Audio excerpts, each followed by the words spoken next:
Welcome to LIGNET. I'm Fred Fleitz. Joining me by phone from his home in Holland, Michigan is Congressman Pete Hoekstra. Mr. Hoekstra is former chairman of the House Intelligence Committee, and he is a senior advisor to LIGNET. Congressman Hoekstra, welcome. Hey, Fred, it's always good to be with you. It's always good to be with LIGNET. Congressman, I wanted to talk to you today about the phenomenon of homegrown terrorism.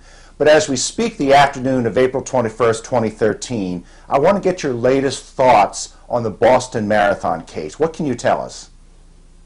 Well, I think we're learning a lot more, and I think in some ways, the things that we've worked on and the things that we've been worried about since 2001, it looks like they may be manifested in what we saw in the Boston Marathon case. Homegrown terrorists, individuals that we thought had assimilated into American life, into American society. They very easily could have been the neighbor next door, the kids next door, but somehow they had become radicalized. And, it's one thing for people like this who have come into American society, who are part of American society, to maybe be exposed to radical jihadist ideas, maybe because of the Internet, maybe because of Inspire magazine, maybe because, they're worried about what's going on in their home country, or maybe by watching the news and seeing what's going on with people that they can identify, in this case, perhaps people that they could have identified within Syria. But then to take it the next step with, maybe identifying with some of these groups, but then to move into actually operationalize and attack their friends and neighbors in their community. I think that's kind of where we are and what we're seeing right now play out in the aftermath of the Boston attacks as we more fully understand the nature of these two young men. There's been news over the last couple of days that the elder Sarnoff brother was interviewed by the FBI a couple of years ago. Does this lead you to believe that there may have been some type of investigative or intelligence failure regarding this case? Well, I think that's one of the things that we're really going to have to take a closer look at. Exactly, what kind of conversations took place between this young man and the FBI. Was there any involvement with the CIA? Obviously, this, if you're taking a look at the FBI or the CIA, these are the kinds of folks that you would like to have, be on, quote unquote, on our side, people to help root out homegrown terrorists, people that could maybe give us insights into what's going on in their home countries and these types of things. So it will be very interesting to determine exactly what kind of conversations, the extent of the conversations and the interactions, why did we have those conversations back with this young man a few years ago, and then what kind of information did we get, and why would it be possible, or why did we miss the signals? I've been very, very cautious, Fred, to call this an intelligence failure.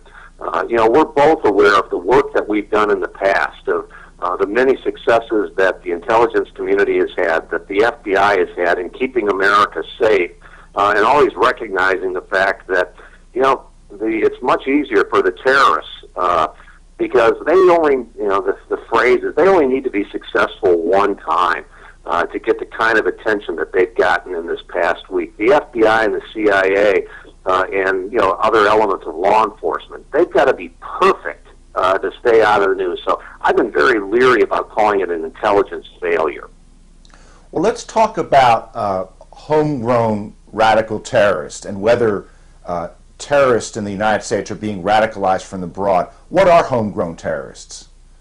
Well, homegrown terrorists, as we talked a little bit earlier, these are people that they fit into the community. They are our neighbors. We believe that they've assimilated into American life, American society, that in many ways they share our values, they share our philosophy, they share our respect, and hopefully a love for our country. And, they're people that we can identify with, and that, somewhere through this process, they are, they become radicalized. They're seemingly integrated, but they somehow get caught up in, this message, in this case, of radical jihadism. And as, America's not the first to experience this. This is not the first time we've experienced this in America. But I think there's going to be a lot of similarities as people look at this. They're going to take a look at what happened in Madrid in 2004 with the attacks in Madrid. They're going to take a look at what happened in London in 2005 with the attacks in London. And they're going to see a lot of similarities. Young men in these countries, seemingly assimilated, but somehow they bought into the concept of radical jihadism, and then they determined that they were going to operationalize this and that they were going to conduct a terror attack in their own homegrown country. And this is why they're homegrown terrorists. They are part of our home, and they have become terrorists. And it's very, very scary how this happens, and it's very, very difficult to identify them. This is not like what we saw on 9/11 in 2001, where the perpetrators were people who had come into the United States and then carried out these attacks. These are people who had been here for an extended period of time and decided to kill their fellow Americans, their neighbors, and their community. You mentioned Inspire magazine, an Al-Qaeda magazine published by Al-Qaeda in the Arabian Peninsula. What's the tie between Al-Qaeda and homegrown terrorism? Well, that's one of the things that we're going to have to determine here. You and I, again, we were working on intelligence issues when the first issue of Inspire magazine came out. On the internet, it's well done. It's a well-done publication. It's a quality publication, and it's designed to reach out to people through the internet to expose them to the ideas of radical jihadism and to get them to at least start looking at it more closely. Inspire magazine was put together by Alaki.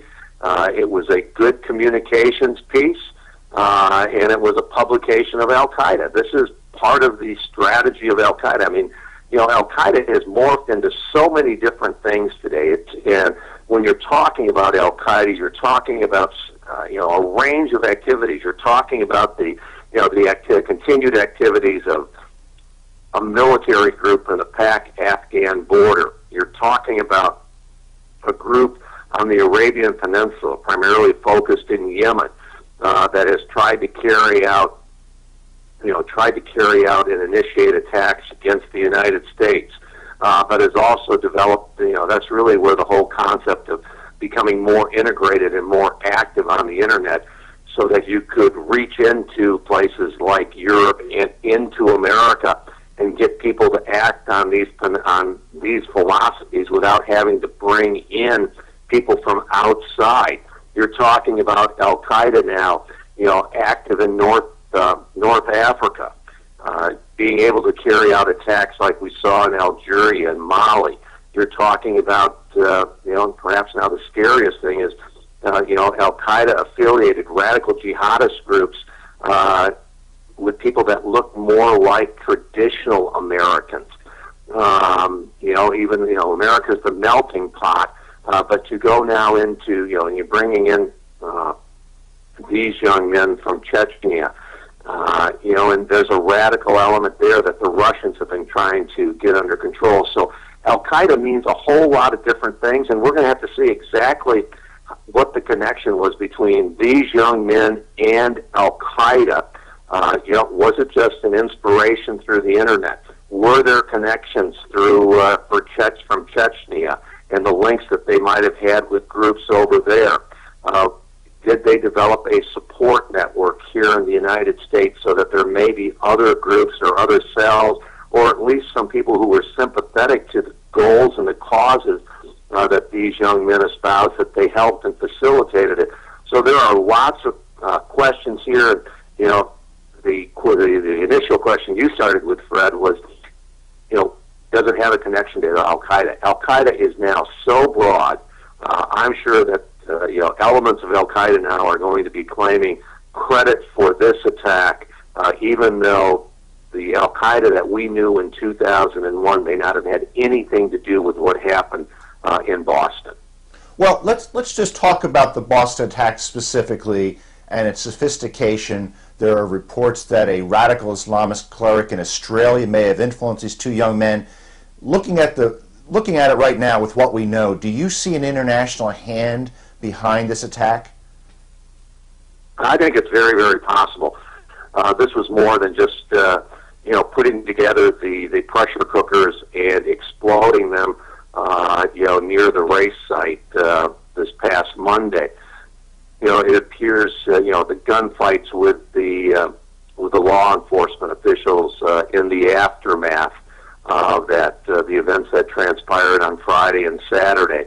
There will be questions about how much training did these kids, these young men have? Where did they get it?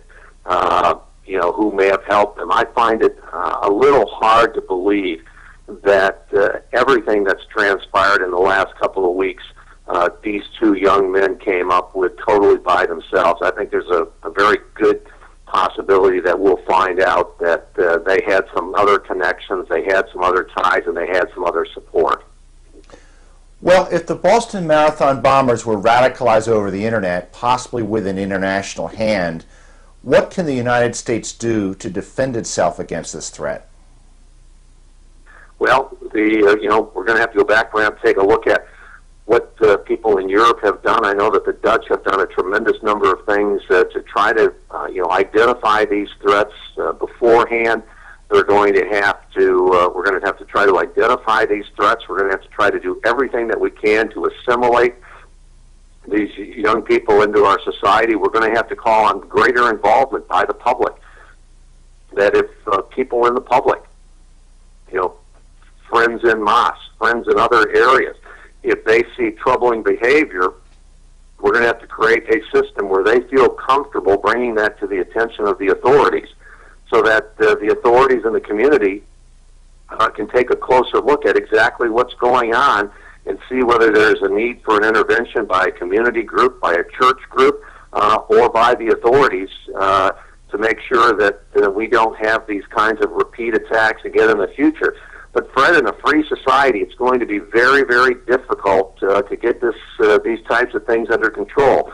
We've seen, just in the last few months, we've seen the kinds of threats that we see here in America. We see in Newtown, one person going in and murdering these young people. That's a kind of threat that we're saying, hey, we need to do these kinds of activities and perhaps greater, coordination between law enforcement and mental health individuals. We see this other threat that played out in Boston, and then a couple of days later we see this tragic accident in Texas at the fertilizer installation. And these are all very hard. We're all going to have to work together and coordinate this to stop the kind of things that we see in Newtown, to stop the kind of terrorist attacks that we saw in Boston, and to make sure that our industrial base is safe,